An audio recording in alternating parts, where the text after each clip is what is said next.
নমস্কার, আপনাদের সবাইকে স্বাগত। ভারত চীনকে ঘিরে ফেলেছে আরো ভালোভাবে। সামরিক পরিভাষায় নাম high altitude artillery firing range. আদতে অরুণাচল প্রদেশের প্রকৃত নিয়ন্ত্রণ রেখায় সম্ভাব্য চীনা হামলা ঠেকাতে তাওয়াংয়ে ভারতীয় সেনার গোলন্দাজ বাহিনীর যুদ্ধভ্যাস ক্ষেত্র। ডোকালাম ও গালওয়ান কাণ্ডের পরে পশ্চিম পূর্বাঞ্চল এবং উত্তর পূর্বাঞ্চলে চীনা বিপদের কথা মাথায় রেখে প্রতি আক্রমণের কৌশল সাজাতে কয়েক বছর ধরে সক্রিয় সেনা। এই উদ্দেশ্যে পার্বত্য যুদ্ধে দক্ষ পদাতিক ব্যাটালিয়নগুলি নিয়ে কয়েক বছর আগেই গড়া হয়েছে মাউন্টেন স্ট্রাইক কোর।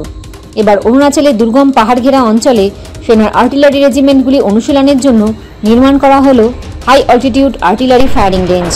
সেনা সূত্রে জানা গিয়েছে, দক্ষিণ তিব্বত চীন সীমান্তে সামরিক প্রস্তুতির জবাবে অরুণাচলে মোতায়েন ব্রহ্মাস্ত্র কোরের অংশ হিসাবে এবার গোলন্দাজ বাহিনীকে প্রস্তুত রাখা হবে।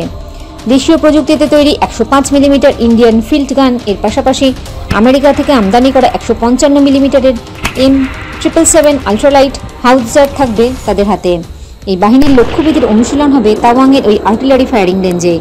সেনার আর্টিলারি কোরের জিওসি লেফটেন্যান্ট জেনারেল আধোস কুমার বলেন, সেনাদের যুদ্ধের প্রকৃত পরিবেশের সঙ্গে মানিয়ে নেওয়ার সুযোগ করে দিতেই ওই ফায়ারিং রেঞ্জটি আমরা তৈরি করেছি। পরবর্তী সময় হিমালয়ের উচ্চ পার্বত্য ক্ষেত্রে আরও 2টি নির্মাণ করা হবে। জয় হিন্দ, জয় জওয়ান, জয় কিষান।